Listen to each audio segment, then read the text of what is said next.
So it's Mazzy here with Eric Weinbender, How you Gin doing, man? Gin Night. Yeah, it's gin night. I guess if we start off with the obligatories of what we're drinking, uh, grocery stores are closed and all that rigmarole. So I wanted to buy some tonic. I do have a shaker and a martini glass set aside in case I'm feeling frisky. But one of my favorite gin and juice gins is this Nautical American gin. It's got 10 botanicals in it. It's not quite as junipery. Anyways, it's pretty tasty and it goes well with juice. They complement each other, and so that's the first sip of the night. Well, I have brown gin. Oh I yeah, have what I'm doing is just a martini with a twist of lemon. I usually go with the olive, but I'm doing here. This is Ransom's Old Tom Gin, mm-hmm. and it's infused with juniper and orange peel and lemon peel and angelica root and corrandium something or other. It sounds like something from Star Trek. And you're Um, still doing that with a dry vermouth or a sweet vermouth. I just have a very light swirl of dry. That's Usually I what I do do. it. I have this old staple that is nothing fancy to anyone. It's just Yeah, a go-to. that's Yeah, exactly what I that's my have go-to. that, and I have a peel, a little lemon peel in it. So we basically just jumped this off with barely saying hellos to each other off recording, and I muted it so that we can have conversation. But what I was saying, what was in the background is one of my favorite live performances ever on CD, Neil Happy Young, Hall. 1971, Massey Hall. But what I was going to ask you, because it came off the top of my head, this wasn't really a planned question, is I'm behind on Colorado. What did you think of it? And are you excited for the new release of the album that should have been after Harvest Homegrown. 74? Homegrown. I, Homegrown. I pre-ordered Homegrown, Mm-hmm. and actually next is this coming Saturday. I'm doing. It's probably going to be a long-winded video with Edwin again. Edwin Yeah. from Green. I want to say Green Monster Vinyl, Yeah. Green Sweet Green Pea, whatever he is. No offense, Edwin. All these names. Green Vinyl guy. No, not this blues vinyl guy. Green. What? Too many fucking colors on the VC right now. We're doing a full catalog, Neil Young, and That's the way that's going to go. It'll probably last 16 hours, yeah. Yeah. and if it's like Neil Young, we'll start it and then stop it and decide we're not going to put it out because that's what Neil Yeah. Young does. So he has some 32-ish, 34-ish studio albums. I have probably 95% of his records. I would I, say 80% on vinyl, the rest on compact disc. yeah. I probably Uh, have half the. I was actually having a text conversation with John, the digital gramophone, recently, just because we're both Neil Young fans. oh man, he's cheating And on me. what's that? He's cheating on me with you. Oh no, well, Or cheating we're on you both in the with me. Carolinas. He's actually been in my house. Although I have to say, when he was in my house in one Did of he these, fall asleep on the couch or something? no, he wasn't nearly as excited to meet me in person as he was to talk to you over the phone. He was bated breath anticipation, which is Hey adorable. John. Hey John. Sorry. Yeah. So and he agreed for whatever reason. Zuma is just eluded me in the wild. So that's one I've just been pursuing for Yeah. a long time. And then I want to say circa 90, 91 Harvest Moon is I probably love the time Harvest Moon. I I want. love Harvest Moon. Oh, it's got, I Yeah. think it's good front to back, but it's got 3 or 4 solid gems Yeah. on Some it. people Like, think it's a little too like la di da. We're going to talk about that, so I'm going to save a little bit of my thing. But I love Neil Young. He could be fucking wanker, like put things out, tease people. He reformed Buffalo Springfield. They played the big benefit stuff he does down every year for the bridge school, and he played there. And they were about to go on tour, and he said, "I don't want to do it." And so Richie Furay and Steve Stills were like left, like fuck this. And yeah. anyway, I'll get into that. One of my favorite albums that I never hear a lot about, and it's the one Daniel Lanois produced. It's called Le Noise, and Yeah, don't have it. it's just him and the guitar with a different vocal effects and stuff. He's jamming. There's some soft songs. There's some loud bits. Really good. But I'm going to save that for. There's another album I'm looking for. I'm having a brain fart now because it wasn't planned thought. before Crazy Horse was Crazy Horse with Neil Young, I think they were in a band called like the Rockets. I don't know a lot about that. I mean, I They have the but they had one song that was called Pills Blues or Blues Pills. I'm confusing it with like a contemporary psychedelic hard and heavy group that's on Nuclear Blast Records. But was yeah, that's a standalone gem. some wanker who knows as much as I know about the Beatles is commenting on this thing. And let me Yeah, just say this before, because I haven't said it. What we're doing tonight, we're drinking gin and absolutely. we're talking records, music, pop culture, Yeah. and there's no real theme. We're No, hanging out. This is what you it's do. random, and because I feel like that's why I kind of chose this stupid camera angle without being contrived. I thought about maybe going vice versa. Is it when you let some friends in your house, you kind of gather in the living area / kitchen hub?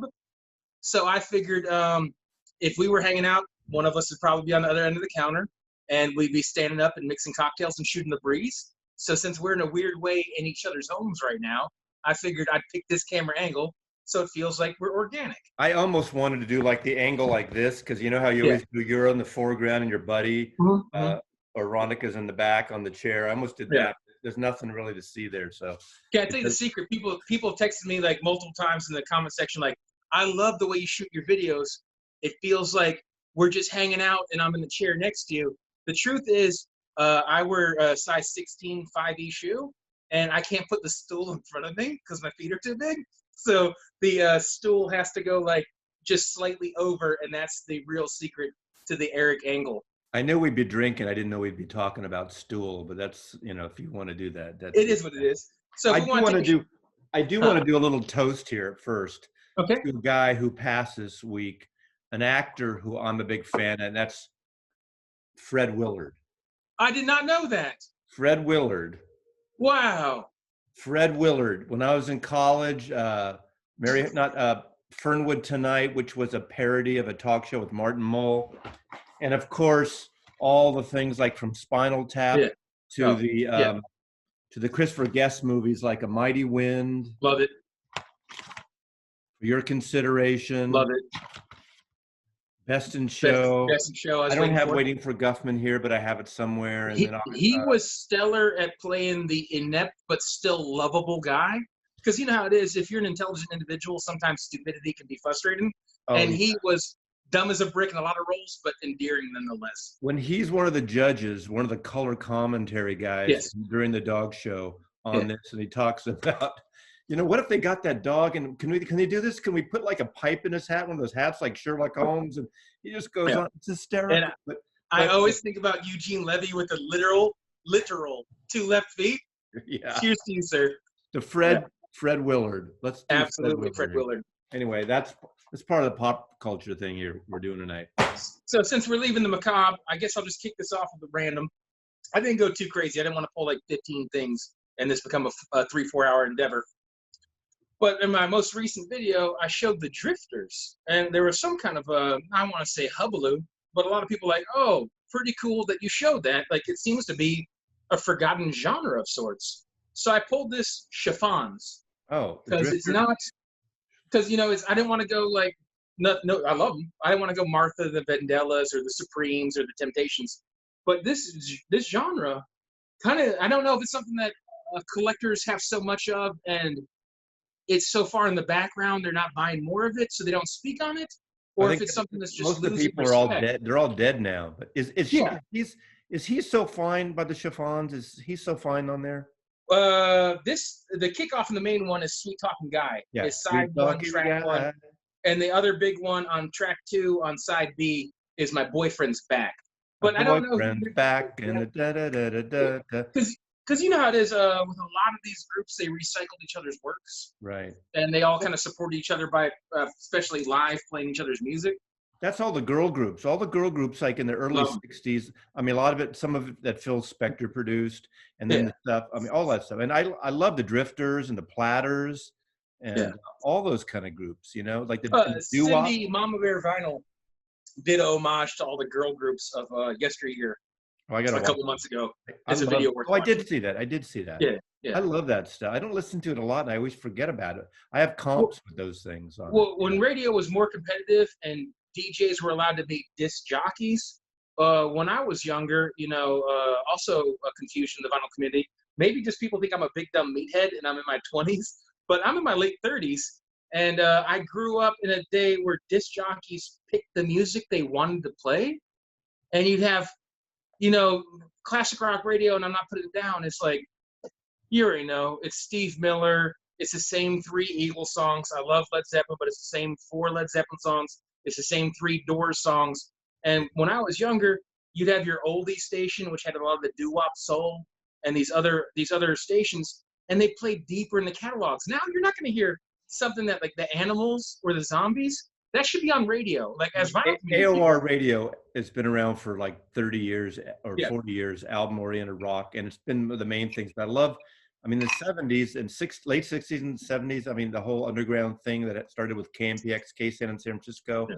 and they would play long cuts, and they would play, East to West by the Paul Butterfield Blues Band is 10 minutes, or the long version of Canned Heat or something. That reminds me, since you're talking about that, I pulled these. I don't know why, but it kind of leads into these. When I was a kid, and these weren't exclusive to San Francisco, although these were branded. There was 2 AM stations when I was a kid that were the big top 40 stations, top 30 stations, KYA and KFRC in San Francisco.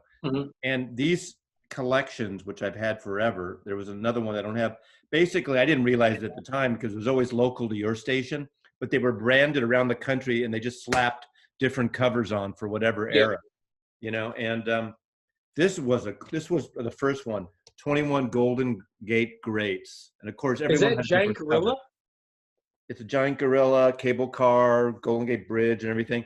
But what it was, this was sort of like the beginning, and it had all the DJs of the local DJs. And there were versions of this probably in Ohio and Chicago, LA, KRLA in LA probably had it. But the songs like Along Comes Mary, The Association, 5 Americans, Western Union, Summer in the City, Lovin' Spoonful, Cherry Cherry, Neil Diamond, I Fought the Law.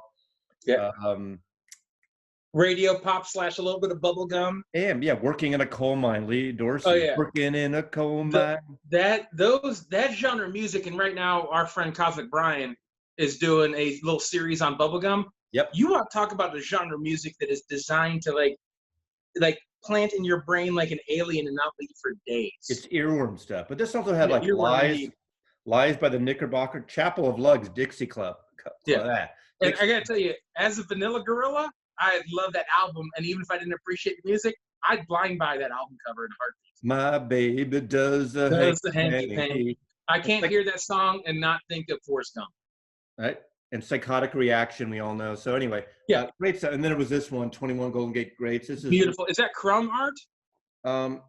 I think it's knockoff. I think this is he's pretty influential. Yeah. And every time I think of Crumb art, obviously you have to think of Janis Joplin. Right. Electric Prunes and Booker T, American Breed, The Seeds, Pushing Too Hard, of course. Van Morrison, Brown Eyed Girl, You Baby, The Turtles, San Francisco Girls by Fever Tree. So it's all that. You ever see Van Morrison live? Pardon me? You ever see Van Morrison live? Yes. I've heard a lot of people who've seen him in the past 15 years say he's going through the motions. Well, I just saw him 2 months ago. And? It was January at a club in Oakland. He did like a week or 5 shows at this club, a small club called Yoshi's, a jazz club. And he was great. But what he does, he's more bluesy now, blues soul. Yep. He does, even when he does Moondance and Brown Eyed Girl, they have more of a bluesy rhythm to it. He's changed it. He's always been a little curmudgeon. I've seen him about 5 times forever. And he always he can be not an asshole, but just in his own world. What's the worst show you ever saw? Pardon me? What's the worst show you ever saw? Well, I've been asked this. There was like on the Hoffman forums, I answered that. Worst only because the worst was the Sex Pistols at Winterland, and it was the last show they ever played, and they broke up after that, and they were terrible. But it's one of those famous shows that you're glad you were there. Yeah. And I'm glad I was there, but they were like off. They were awful. The worst show I ever saw was in Simpsonville, South Carolina. It was Bob Dylan in a baseball arena. So it was a really cool atmosphere because the way the park was set up, it felt like no matter where you were, you had a good seat. But Bob Dylan was aloof and went through the motions and didn't give a flying fuck And this was a solid 15 years ago. So it's not, it's not like, I'm pretty sure Bob Dylan's somewhere around like 132 years old. So if you see him last month, you understand it. But this was, it wasn't the 90s, but this was the early 2000s. Yeah. And he completely went through the motions. And Willie Nelson was the opening act, did it to it. Willie Nelson, who I like, but I'm not just like avid. Willie Nelson's the best. Like Willie Nelson, like he put on a show. He knew He's he great, was like, yeah. I'm getting paid for this. I'm gonna entertain, and he took pride in it.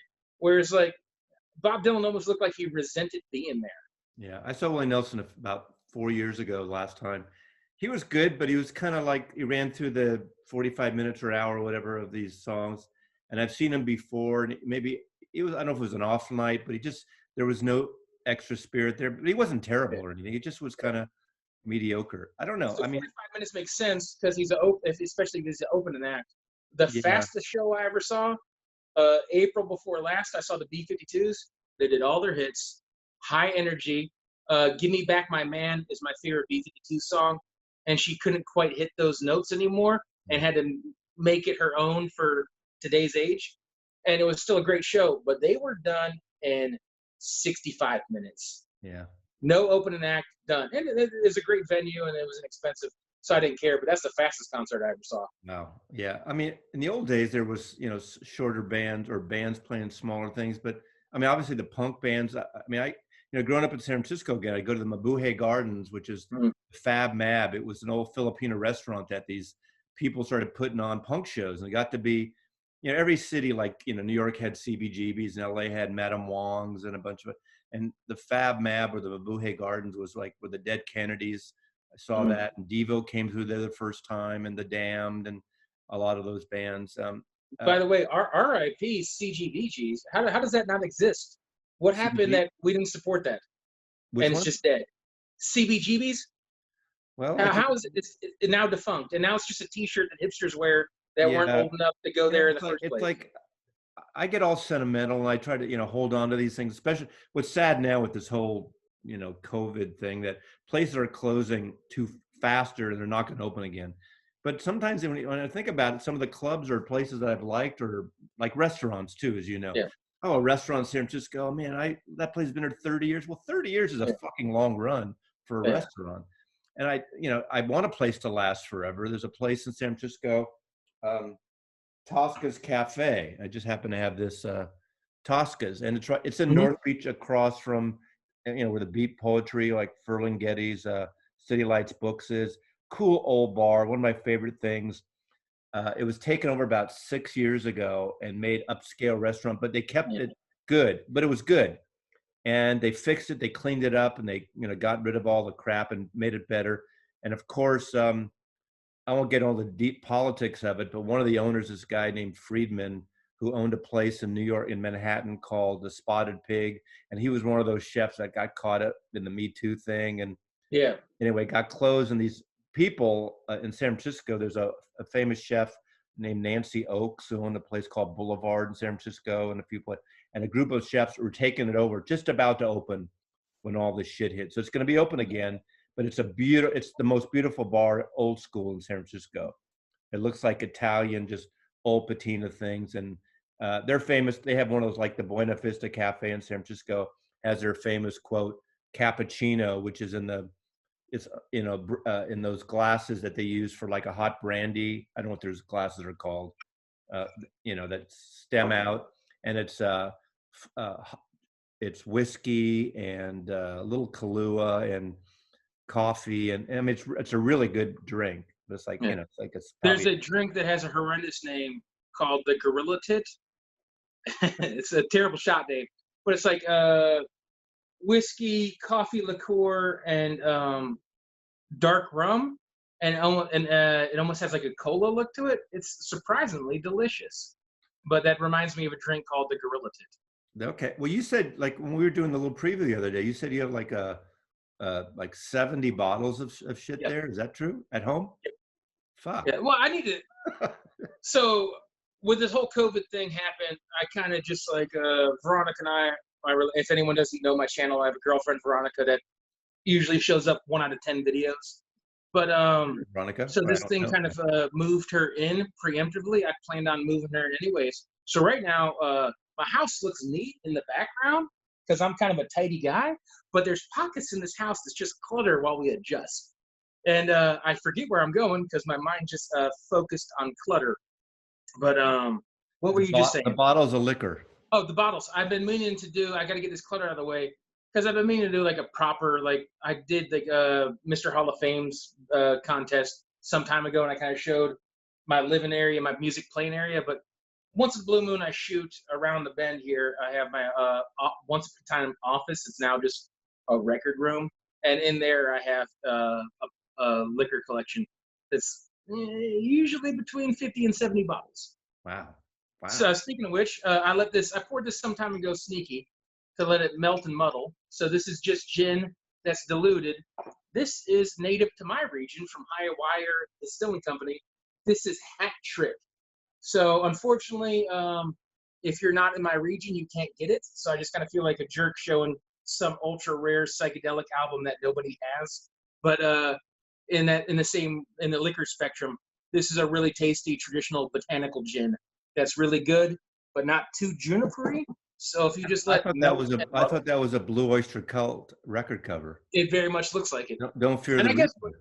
I guess we could return to music. Another thing I had to be random, and I know you're going to have an opinion on this one way or another, is artists that that started off hot and you don't like their latter works. There's so many of those bands where people like say in the metal world, Metallica, Black Album and back. And the one I picked, and because he kind of gets overlooked because it's radio hits and Chevy commercials, like a rock. But I got Bob Seger here. This is the Bob Seger system. Mongrels, people should be know of it. If anyone cares, it doesn't matter. Early press, pretty clean. I'll just leave it there. And then also, I got Smoking OPs. This is the first Capitol press. I forget who he was, who he is on before Capitol, before he kind of took off. But that's a super clean, still in the shrink. And I really dig early Bob Seger, but the later stuff, not so much. Well, and I was just wondering if you had an opinion of a band that just perpetually lets you down. Yeah, the first one of him that I really got into was that song Catmandu. Yeah. Yeah, I like that. And actually, I like the one with what's the one with all the hits? I guess it had not like Against the Wind, or what's it called? Yeah. Yeah, I don't listen. That's what the radio killed that. I'm going to show this only because somebody fucking sent me this. Yeah, you alluded to that. And nobody put a card in it. I mean, it might not even be from the VC. Yeah. It's a book on Martini cocktails. I didn't buy this.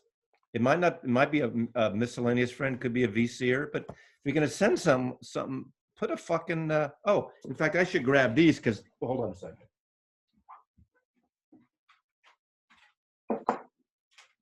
Okay.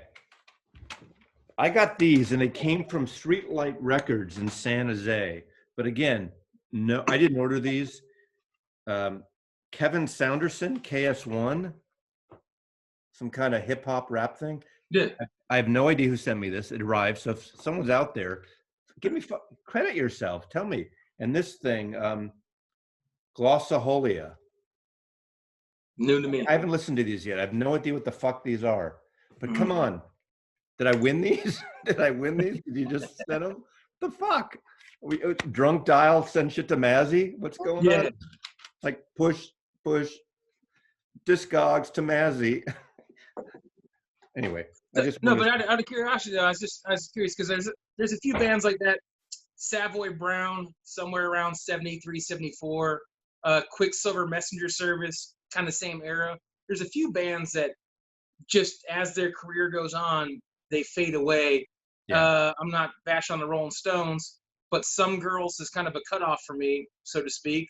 And I was just curious, I like Some Girls. Yeah, I love Some Girls. Yeah. But I was just curious if there's a band that just resonates with you, that their early stuff, or maybe it's the exact opposite. A band you can stand to begin with, and their later stuff. Quicksilver's a good example because the whole I follow them because I used to see them in San Francisco, and the guy Dino Valenti, who ended up their biggest hit, he sang and wrote "Have Another Hit of Fresh Air." You know, he was in the band, then he got busted, and he wasn't in the band. So Yeah. he was not on their first 3 records. And then Mhm. he came back, and when he came back, I think he wrecked it. All the records got all that reverb, and to me, that first one, the Happy Trails, that's about it Yeah. for me. I have the other ones, but as San Francisco bands go, oh, there are a lot of bands like that I just love. But I did get in the habit for a long time. If I like something, I just kept buying them. U2 is one of those bands you love to hate and you love to love, and Yeah. I love Boy and their first few albums, maybe up through Unforgettable Fire or whatever. But I do like Zeropa. But after that, I just can't stand them now. Maybe because it's like Bono is in every fucking documentary. If it ain't Bono, it's him or Dave Grohl. They're always in every documentary Yeah. talking about shit. I've met Dave Grohl a couple times. Really, really rad dude. I know. That's what I hear, and it's not a Yeah. personal thing. To me, I just never got the Foo Fighters. That's another. I guess they accidentally, since the topic we're talking about, their early works are better. I mean, Foo Oh, Fighters, their hey. debut album was one of the first CDs I ever bought. Yeah. And I like their follow up. And after that, you're just kind of like, I'm not trying to like buy an album for 2 songs. Yeah, I'm trying to think who else. Since you're bringing that up, oh God, I don't even. I should look here. I'm looking at my CDs now because I mean the Beach Boys are like that. I love the Beach Boys stuff, Mhm. and then they just got like in the mid to late '70s. I like Surfs Up and those things, and after that, I just didn't get it. So I just lost power. I don't know why, other than we've been having thunderstorms as of late and tornadoes. Can you hear me? I can hear you, and you're black. So is this the Black Album Challenge? Man, I already did that. Okay, I'm just going to show shit while we'll see if your power goes, but if not, this is going to be pretty funny, pretty short. I'm going to show this. Yeah, I'm going to show, can you see me? No. I can totally see you. Okay. Cuban Jam. This is a reissue that Kraft Records put out. And these are these Cuban, sort of Afro-Cuban and Cuban Jam albums that came out in the late 50s on Pan Art Records. Light a candle. Yeah, I'm actually curious because I'm looking out my side window here and I'm seeing utility vehicles. I don't know if someone was doing some power line work and a line just went down, but talk about inopportune moments. This reminds me. I'm with you, though. I'm opening up my front door here. Did you see I did it wasn't meant to be a conceptual video with Julius, with Julius Jabbar, and he couldn't get his camera or microphone working. So I'm just talking shit, saying this is conceptual. So this is a conceptual video with Mazzy. Yeah. Here, 1 second. Hey, babe, do you have a flashlight on your phone? Do I? I'm trying to talk to Veronica because I am in the dark here. I could light some candles if I wasn't so in the dark. Give me 1 second. I'll be right back. Okay. Hi, this is Mazzy, and we're here doing a very conceptual video with Eric Weinberger, whose power went out. So, Eric, so black. I'm going to show you some Boy Scout handbooks. Here, Mazzy, talk about your next topic. I'm opening up lights, trying to get as much. I'm going to show you a series of Boy Scout handbooks from the 1960s. I'm in the middle of Here's one of hiking. Here's one of signaling. Learn how to signal, to send semaphore. Wood carving. Wildlife management. Nature. Camping. Reptile study. Speaking of camping, I feel like I'm camping now. I got a weird spotlight on me. Space exploration. These are Boy Scout handbooks from the 60s. Canoeing. Personal fitness, straight or gay. Greco-Romo wrestling. Romo Greco, whatever. Bird study. Soil and water conservation. wildlife management. I'm almost finished. You're fine. I'm almost knocked a drink over in the Here's dark. one for you. Here's one for you. This is what stuff you learn in the Boy Scouts. I was Beef in the Boy Scouts. beef production. Absolutely. You got to slaughter something. Horsemanship for all you Kentucky colonels out there. Yeah, man. Swamp Marsh Tacky, the native horse of South Carolina. Home repairs. Motorboating. Oh, you got to love it, man. Some tiggle bitties. Life saving for the straight or gay man.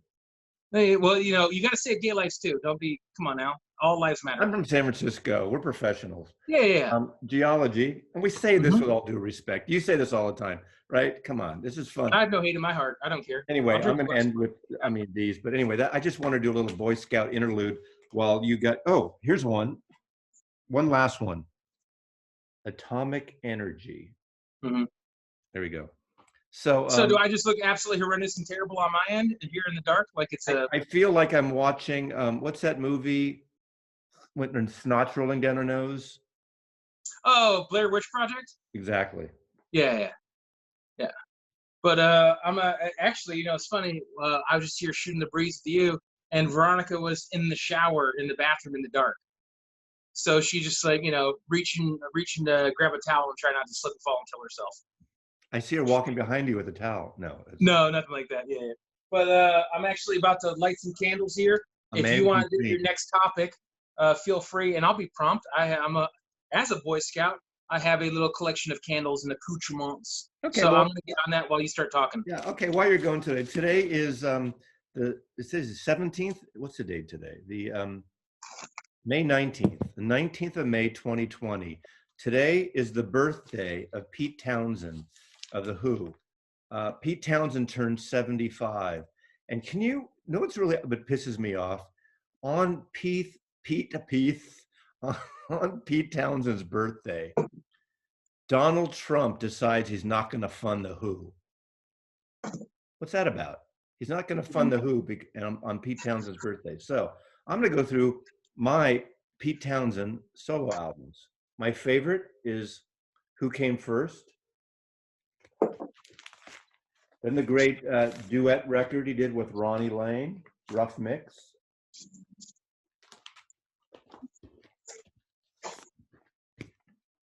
All the Best Cowboys Have Chinese Eyes.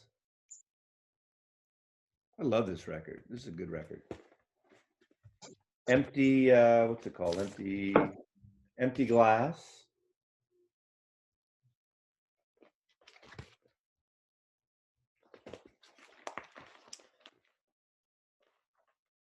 White City.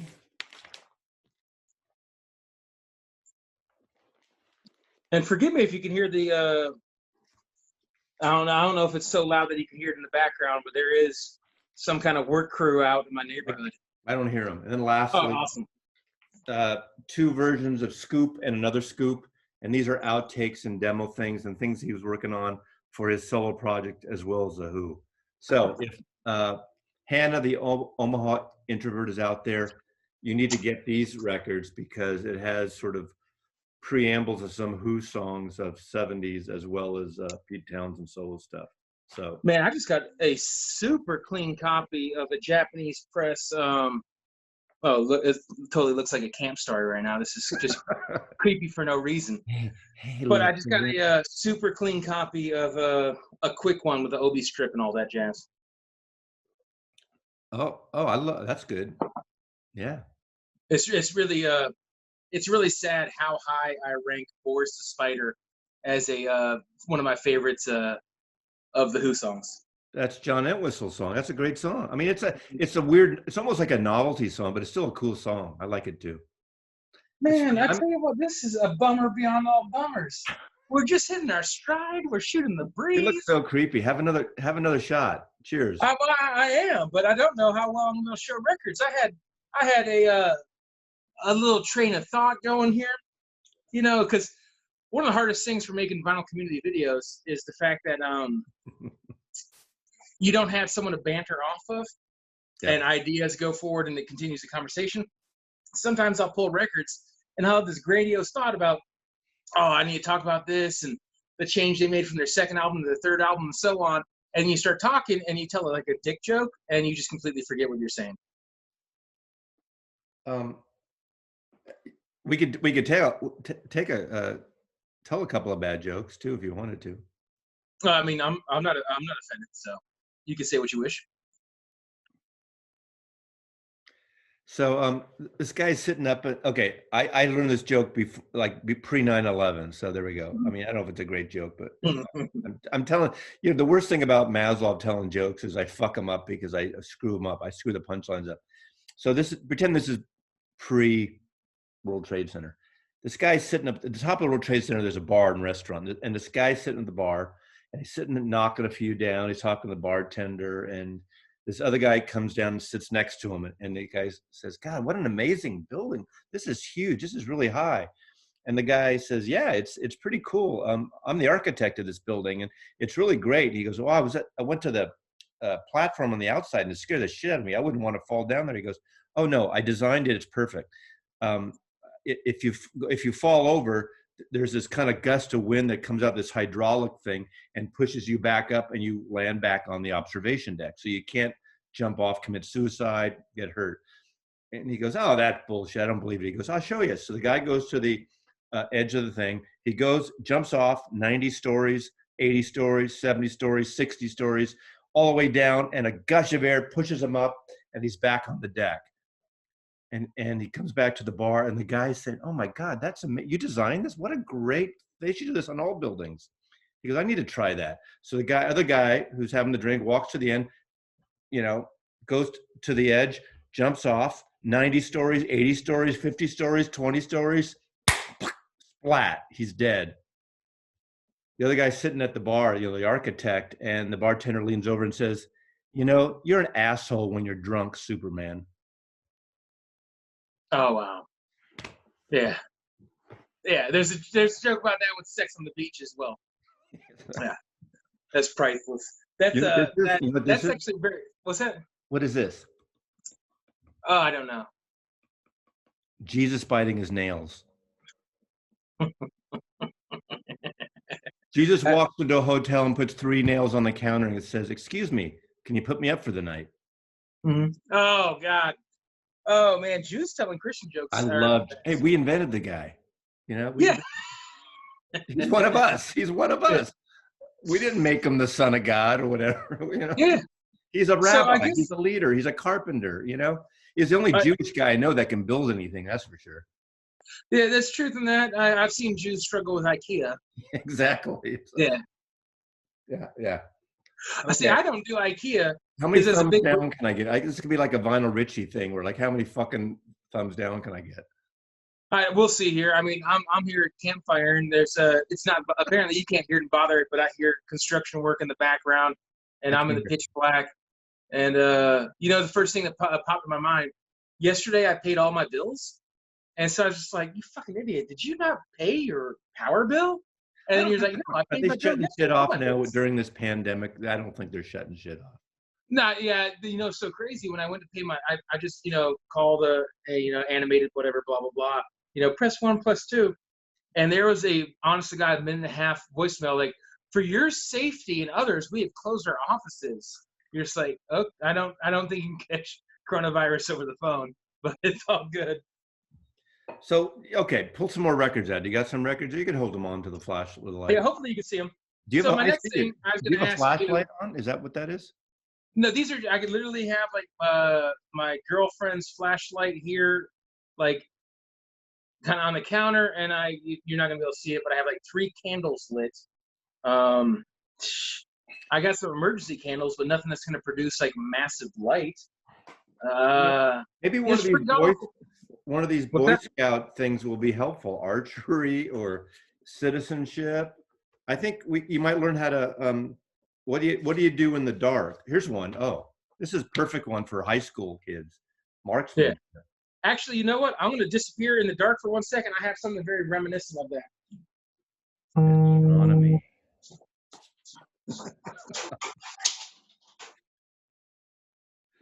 Astronomy.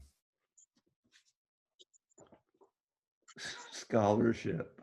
This is the weirdest fucking video I've done with on here. Oh well, you got to bring weird. I just got Okay, text message this is from the one Duke you need. Energy. Electronics. So Duke Energy just texted me and said my power will be back at 4 a.m. So that's a foul. But here, if you can see this, how well is this showing up? You need this. Home repairs. Is this showing up on your end, Mazzy? Yes, that's good. So this is the Bicyclist Book of Rules from. Where is the year? This was my grandmother's. So it has the parts of a bicycle, if you didn't know, and how to properly behave on a bicycle. And then the most important thing to say is that you always walk your bike across intersections. You never cross the street riding your bicycle. That's the most important thing to know if you're going to ride a bicycle in the 1940s, is that it's not for crossing the streets. You only glide along the edge of a street with a bicycle. Good tip. So if we haven't lost, well, luckily there's people on your end that have good visual of you, and this is your channel, and they want to see you, and I'm just the fat fuck that's tonight's entertainment. Actually, you're brighter than I am, but I have all this shit. I should turn all the lights out around me. Dude, I just figured it out, man. I'm vinyl guruing, man. All this light's on my face, dude. I need more light on my face. See, I'm vinyl guruing. This is perfect, man. So I guess the next thing before all this hiccup and nonsense of some dumb fuck dropping a limb on a power line or whatever's going on right now, I'm just glad you don't hear the things going in the background. As a mood lighting now. As a Beatles fan, I was going to ask you, what is your favorite? And I pulled them. I'm not going to show them yet because I took a guess. But I'm going to ask you, as a Beatles fan, what's your favorite Rolling Stones album? Okay. Oh, by the way, my girlfriend's naked right next to me. You can't see her, so that's pretty awesome. Everyone that wants to see Veronica naked, she's in this area right here. You know, yeah. So lies, you no lies. Hello, yeah. hello, Veronica. Hello, Veronica. Hello, Veronica. He's whispering sweet nothings to you. Hey, Veronica. Did you find another candle? Veronica. Yeah, Veronica. Here, come here. Veronica. It's mad. She's got no makeup and her hair up because she just got out of the shower. Okay, so okay, but just listen closely. Veronica, it's mad. Swipe right or swipe left? Wow, are you? We're beyond swipe stage, sir. Yeah. Okay, favorite Stones album. Your favorite Rolling Stones album. My favorite Stones album is Beggar's Banquet. Woo woo! They fixed it. Nice. Do I blow out all these candles now? By the way, if anyone made it, kudos to all the real motherfuckers out there. And I swear sometimes, forgive me. I know sometimes I get thumbs downs on my channel, and this is the only two things I can ever relate without being a conspiracy theorist. The only times I ever get thumbs down is when I have my brother, who's biracial, and my girlfriend, who's Mexican. I'm not conspiracy theorist. I'm not trying to call race shit. But I get thumbs down on those videos, and anytime I swear a lot. So motherfuckers who are sensitive about me saying some fucking swear words when I'm drinking with a friend. I stopped saying fuck on my things because I've been saying fuck too much, so I kind of cool back on the fucking this. I get it, and that was hyperbole because I'm not trying to just be sailor mouth. But sometimes without being like, I need gratification, I need people to like me. I'm not on that. But sometimes you're just like, something I don't need to do. I don't need to do it. I don't know why I do it.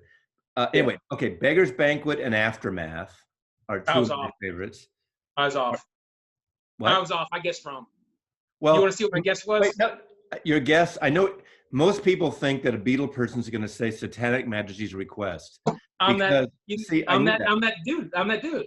Because that's the Rolling Stones doing psychedelic, doing Beatles, and they don't do it well. But I love that record. I love She's a Rainbow. I like that record a lot. And I'm not a big doubles guy, but this is the only record I have doubles of. I gave John the digital gramophone. Chris Has the Spins gave me a copy, sent his VCLT. I'm glad that Veronica. What's that? Veronica's probably happy you're not a real doubles guy. Yeah, exactly. Exactly. Well, I did the weird when I was Come younger. on, lighten up, everybody. Vinyl community, So lighten up. I'm being more Chris, crazy than Eric is tonight. Chris has a spin. Sent me a copy right when I bought this, so I gifted that copy in the love spread. But I this do is a like that. Japanese. That's a fun listen. That's a good Yeah, record, I think. but this is a Japanese. If I'm not mistaken, I believe it's a first press Japanese, pretty clean. And then the reason I bought a double is because even though I just got rid of a double right when I got that, Do I you like saw that this. record? You don't see these every day. This is so freaking clean. I couldn't buy it. This is the Dutch I have that. Decca, I have yeah, that. white. I have one of And those. so I thought that was pretty cool because I've had this argument with people in the past where they're like, well, they didn't start making like colored vinyl records until like 2015. You're like, No, that's from what? the late 70s. That's the late 70s. Yeah. I have one. Yeah. I have that, and I have Beggar's Banquet, and I have one other one that are colored. They came. That's not a gatefold, though, right? That's just it's not a gatefold. No, the Japanese is a gatefold. The Dutch is not. Right. I have that. They're good. I like that. They're all And analog. it's cool. It's weird too because there's that whole confusion on what country are you in? Are you Decca? Are you London? And I don't. Some people really follow that shit. I don't. Yeah, I don't either. And unfortunately, I mean, I have all the. I grew up. I have all the stereo London ones that I had when I was a kid, but for some reason, I don't know why I never bought the mono ones because I got them. Supposedly, I remember stereo was $1 more early on, and so we all bought the mono because it was cheaper. But for some reason, I have the stereo ones, and I wish I had all the mono. The mono London Stones albums sound really good, and I don't have any of them. Well, Mazzy, you know what I'm gonna do here because tomorrow's my day off as a chef. I have Wednesday off because it's the slowest day of the week, so I'm not important to the restaurant on Wednesday. So I'm gonna cut loose because this is my freaking day off tomorrow. I'm gonna ask you a question. What's your gin to vermouth ratio? I can't even talk about the ratio because what I do is I put a little gin in the glass, I swirl it and dump it. Okay. So I like them really dry. All right. One time I was in some bar club in New York years ago, and it was one of those places that was so fucking loud. The music was thumping, and there was all these people. It's a typical thing like in a movie. I went to the bar and I ordered I think mostly what I order is when I'm in a place, I don't go shishi. I usually order Sapphire, dry, or Hendrix. Those are my kind of two go-tos because everyone has those. Everyone has. This one I have line and wait. I don't know if you can see the condensation on it, but I've had one ice cube sitting in here to get my glass cold. There you go. So I'm dumping that. Yeah. I'll discard this for now. And then please show whatever you please, since I just did the whole Beatles question.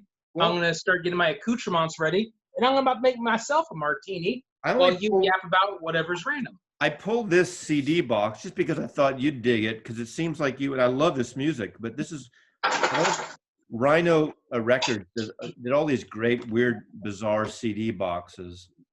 And I'll wait till you're back, but I think this I can hear you, though. I know, but you got to see this fucker.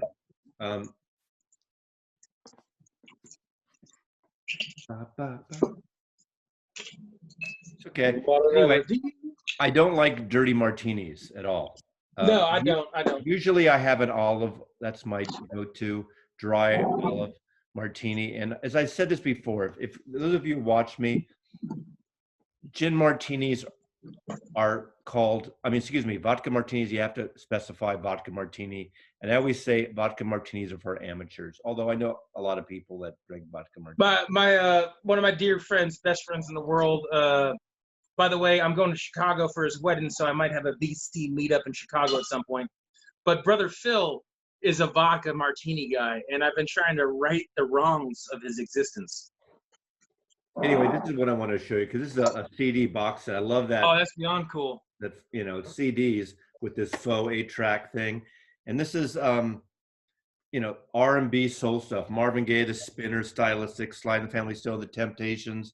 I love this kind of shit, I love it. And this is where CD boxes are great, because you get a nice... So, Mazzy, this is what I'm rolling with. I'm glad you mentioned And by the way, I said it already. I got a sidetrack just swearing for no reason. But kudos to all the people that stuck around through the power outage and nonsense. So you're a Hendrix fan, and I don't know if you tried their limited releases. I would pass on this.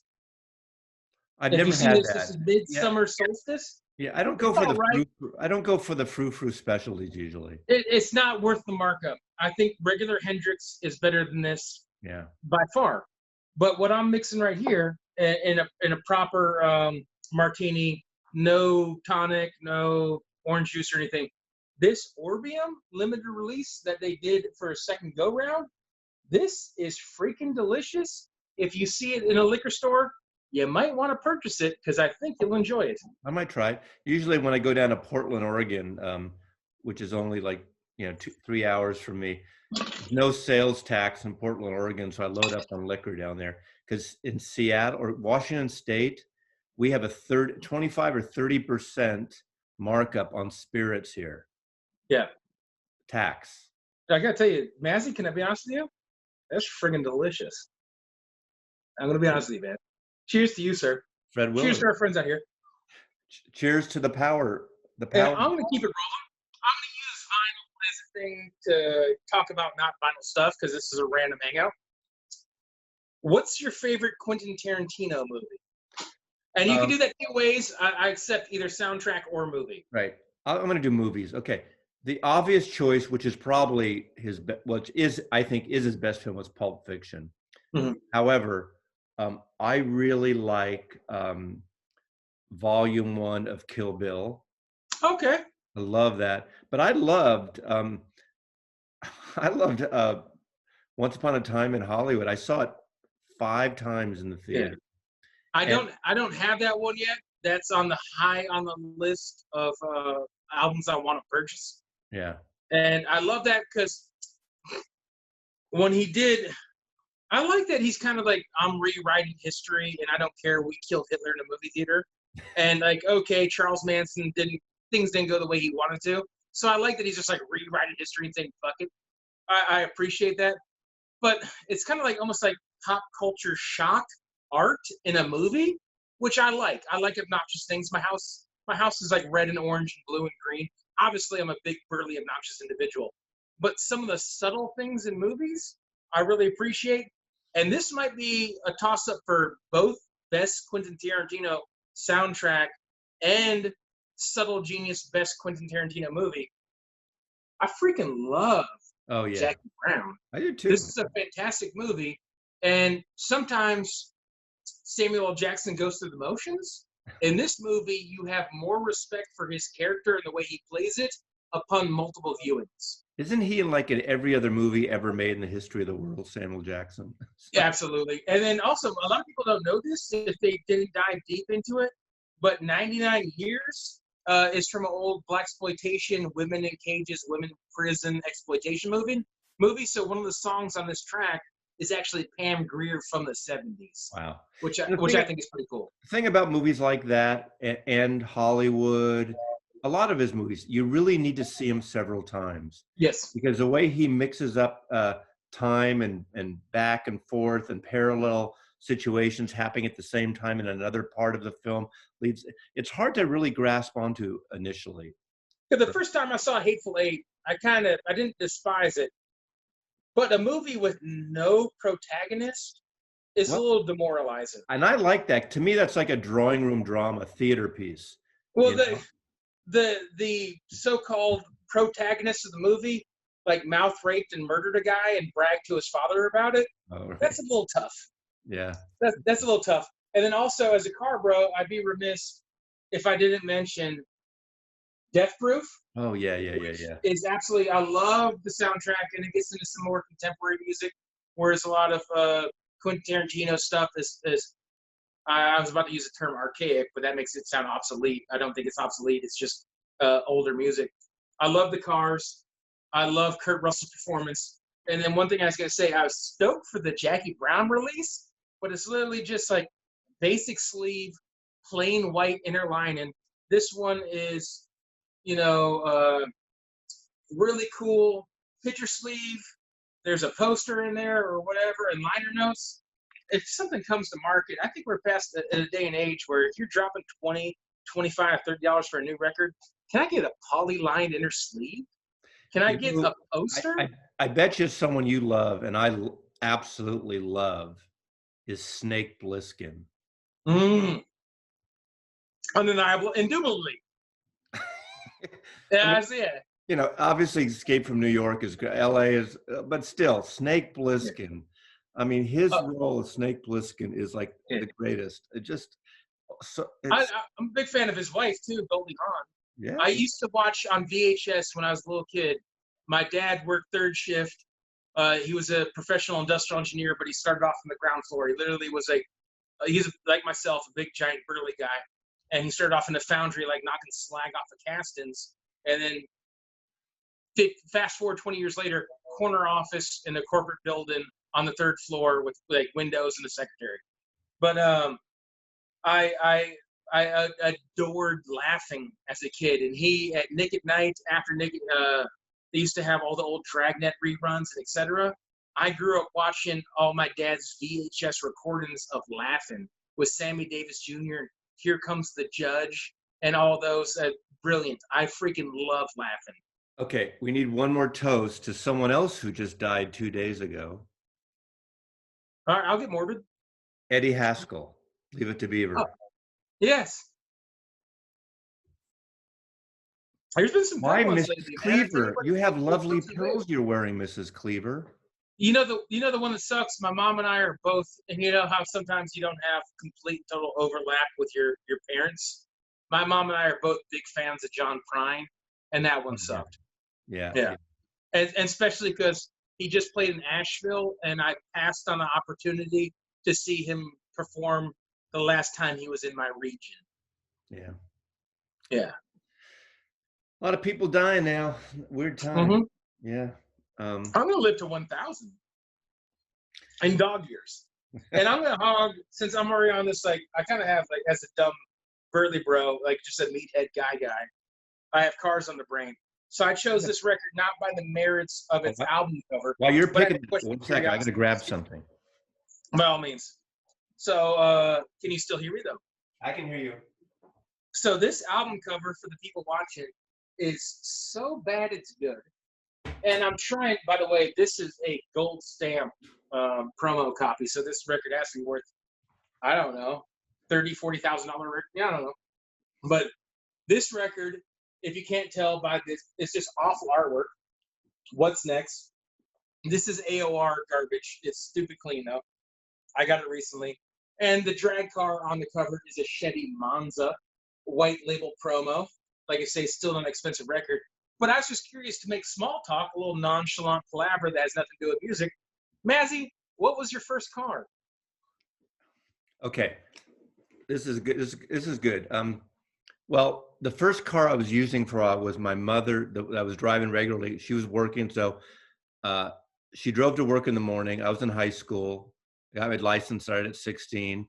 I get off at 2:30 to go to her job, pick up the car. I had a set of keys. It was a 68 Buick Skylark, It's a blue, really cool car. Was it blue. two-door? It was a two-door with Yeah. blue with a black vinyl top. Yeah. And I kept using that. But the first car I got Was new. it a V8?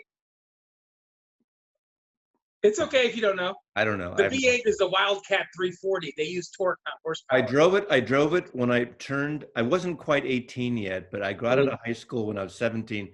And my buddy and I drove in the summertime from San Francisco to Canada, to British Columbia. And this was 1972. Mm-hmm. So I turned 18 the end of that, or in August, but I was 17. And I remember crossing the border, and I had long hair then. And they pulled my friend Tom and I into a room, asking us, first of all, if we were trying to leave, you know, to go to, trying to avoid the draft to go to Canada, if we were into the drug scene, and if I had permission to take my parents' car out of the country, and so they had to call my parents, and it worked out. But the first car I got new, brand new car, and it cost $1,900. And I don't care what anyone says. It was a brand new car. It was my fucking car. was a 1972 brown Ford Pinto. Dude, let me tell you something. I fully defend that car in every way. That was like this weird technological thing where they're trying to create subcompacts and to Well, make and room and technology where you're because going to put gas Volkswagen tanks, Beetles were etc. so popular. Yeah, Volkswagen Beetles, and they weren't blowing up then. And Art yeah. Garfunkel got stoned in the back seat of it. That's a better story. Well, and I actually remember that story now that you mentioned it. That's cool. Hey, that's really cool. Do you know about this? Yes. The Rhino box set? Yeah. That's really, really cool. Fuzzy Dice, you got to, man. But it's got all these great songs about driving, about cars. Mm-hmm. And that's what, it looks like I remember when I was a kid, we'd buy these models, right? Mm-hmm. And it's, look at this book.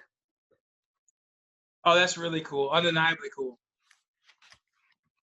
This is definitely an Eric Weinbender.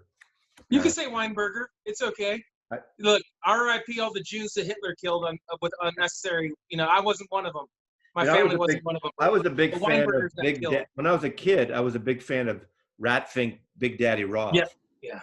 That whole thing. Have you seen the documentary on him? Mm-hmm. Yeah, it's pretty good. Anything car culture, I'll watch a documentary or read a book on. I'm a nerd for stuff that isn't nerdy. Buddy Holly, Eddie Cochran, Bill Haley, Larry Williams, Lloyd Price, Richie Valens, La Bamba, Roy Orbison, Wanda Jackson, Ricky Nelson, Fats Domino. Little Richard. It's a great 50s, 60s set. Rhino were the best with these weirdo over the top boxes. Mm-hmm. So I guess that's beyond cool. I can't even lie. I'm jealous of that.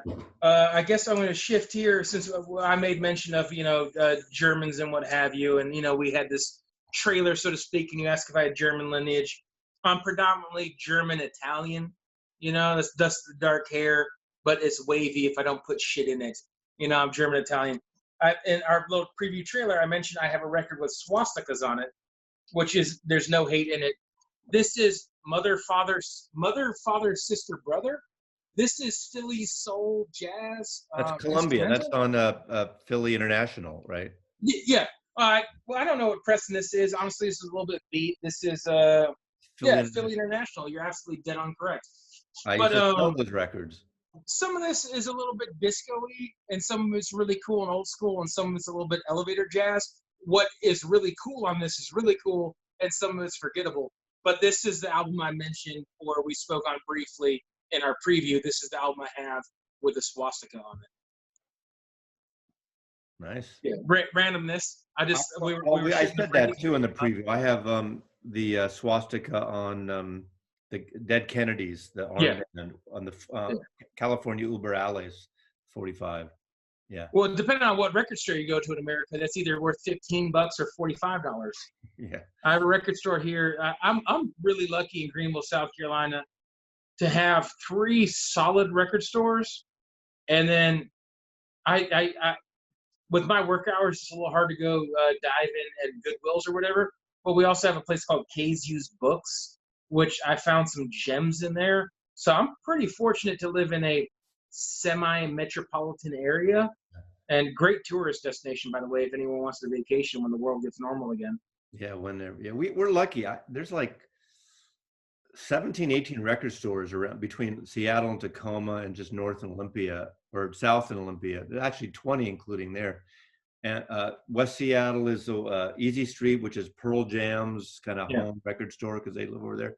But the one that's really great during this time that they have a great website is High Voltage in Tacoma. I can order something and it gets here the next day or second day at the most. Reasonable price, free shipping. I saw a video in the past where you showed the Seattle tram rails or the elevated train. Oh, the monorail. Yeah. Yeah, the monorail. But it's not like the Japanese monorail that goes 1,000 miles an hour. This is the monorail that doesn't go anywhere. This is the monorail built during the 1960, 62, 60, whatever it was, World's Fair in Seattle. They built a Space Needle. It goes from right near the Space Needle Seattle Center to downtown, which is 10 minutes top. It really doesn't go anywhere. It's Disneyland goes But further. what I was gonna, you live in kind of the heart of Seattle, so to I'm speak. I'm in an area called Columbia City, which is in Mhm. Seattle. Yeah, It's South Seattle, and I'm literally 12 to 14 minutes from downtown if I drive. because I live in Greenville, and it's kind of crazy how if you see the gentrification and the growing of it in the past 15 years, it's bananas. And our main street's blowing up, and it's both filling in densely, whereas all the gaps have new buildings and homes, but then it's also building vertical. And I Yeah. live like in the last historic district that's just on the edge of the heart of downtown. So it's kind of nuts to see all this transitioning It's going yeah, on. and there's a lot of stuff's going to happen. The brakes are on now. This is a Mhm. fucking reset for the world right now. Mhm. I have no idea where it's going after this. Hey, it's a reason. I always tell people, man, I don't want to get all like preachy and like fucking worldly or whatever, projecting an agenda while we're shooting the breeze. But there's ants and there's grasshoppers. And look, I've been a grasshopper many times in my life. I've partied, I've had a good time. I'm a wild man. But sometimes you got to be a fucking ant, and you got to work. You got to put your money together, and you have to be ready for a rainy day. And there's a lot of people that weren't adults, and this shit hit. And even if they make solid money, they didn't have a lick of savings, and Yeah. they weren't ready for it. And I feel for those people. It's a rough time. I mean, I've gone through, the 12 years ago was a really bad recession for us in San Francisco and everything. Luckily, we had this house in the Mission District we had for 24 years, and things went to shit after business went. We were self-employed, and people like went bankrupt owing us money, and we had owned, we've been we owed money to our vendors. It was a shit show. Luckily, we ended up finally, little over 6 years ago, things got started getting, as everyone knows, got crazy in San Francisco. So we sold our house, and I won't get into details, but check this out. This is obscene. We put our house on the market, and 10 days later we had like a bidding thing, and 6 people came in to bid in person with us and our agents. And the the person that won the bid, I'm not going to say the price, but they offered $360,000 over asking price, Nice. all Yeah. cash. And Yeah. we said kind of like, fuck it, yeah. And they let us live there for 3 months before we found anything. So my mom Michelle my and I, mom's my mom's approaching retirement, and when we moved from North Carolina to South Carolina, my mom and dad made a informed, intelligent decision on buying a house, and yeah, it's been about 12 years now, and they've maintained a home, and my dad and I are do-it-ourselvers, and they've taken pride in their home. But my parents' home is worth almost 4 times the amount of money of what they purchased it yeah, for of 10 years ago. yeah, And that's why it, like say, I'm all about some grasshopper stuff, but sometimes you got to be an ant. yeah, yeah. Yeah. You And then know, also, I guess, since we're beating around the bush of borderline, like, oh my God, don't talk about the economy and don't talk about religion and race or whatever. I figure I pull one of, I don't know if he's your favorite artist of all time, but I assume, and tell me if I'm wrong, I'm guessing Mazzy's one of the biggest fans in the world of Sir Ted Nugent. Am, am I wrong? Nancy, tell me if I'm wrong. Do you not love the it's Ted Nugent? that's right. That's right. Oh God, I can't stand that guy. To me, Ted Nugent and Kid Rock I could throw him off that fucking World Trade Center and go splat down there. What a bunch of wankers. I'm sorry. People hate politics. It's funny. The one video I did last year, I think it was last year early on, that I got some really violent comments on. And I got really emotional in the video. It wasn't a long video, but it was about, and I used some Latin music. It was about when this administration was locking kids in cages and stuff, and I went off, and a couple people, not my normal group of you all, you all crackers. Sorry, I'm kidding. Um, it just went off of me. How dare you talk politics? This is a music channel. It's my fucking channel. I talk what I want to talk about. Now, I get it, and in fact, in that one, I said warning, political content. I even said like, yeah, and I got really emotional about that. That like touched me. And I grew up in San Francisco, which is a very mixed, or was a very mixed city. Lived in the Mission District, which is a heavy Latin population, and my neighbors and I love. I mean, you know what I'm talking about, and it just Yeah, I get it. I totally yeah. get it. You know, it's weird. Is some things that people have been like, I've had Stop mostly for a second. positive. Your mic got really weird. It's got really narrow. Something happened on your audio there. I might just be too far back. I'm hanging out and relaxing. Can you hear me now? I can hear you, but it's like, hello, this is Eric Weinbender. Can you hear me? Can you hear me? We're Eric Weinbender. You like a principal on the intercom? You sound like you're talking. 9-6 we got a 402 here at 420 on the Cascade Avenue. Two men wearing bikinis and. I don't judge a man in a bikini. He's just having a good time, and he should wear his fanny pack. I'm for it. No, but the things that blow my mind is that I've had mostly positive stuff in the violent community, but there's one gentleman who I've actually learned to respect and enjoy his comments, and he's passionate. But one guy was really offended by the fact that sometimes I wear a hat inside the house, and he was passionate, and it was multiple videos he commented. I'm like, how dare you wear a hat inside You the sound house? like the middle part of Uncle Albert Halsley by Paul McCartney, or Winchester Cathedral. Your voice is all fucked up. If this records this way, you'll hear it when you watch this. Okay, good deal. Yeah. It's okay. I mean, I can still hear you, so keep going. Okay, right on. Well, hopefully it comes out. And then a couple other things is like I've had a couple, and I dabble in jazz. I enjoy jazz. If people don't know, I'm kind of the Donald Byrd guy of the vinyl community. But I've also had people like, don't show jazz post 1969. Like jazz doesn't exist after circa 62. And I don't get that. It's okay to like whatever jazz you like. Siri, call Eric Weinbender. Just to confirm, you'd like to call Eric Weinbender. No, cancel. Cancel.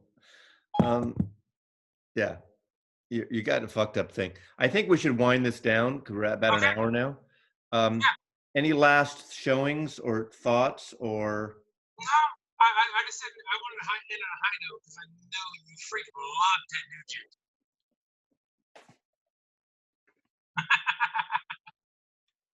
Hello, little boy, little girl. I love this stuff. We got to do these every once in a while.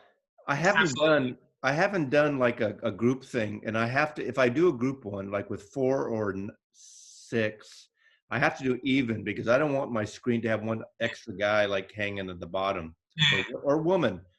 And I've said this before. There's several women in the VC I'm trying to get on here, and I haven't got any final response. I'm easygoing guy. Yeah, you're good.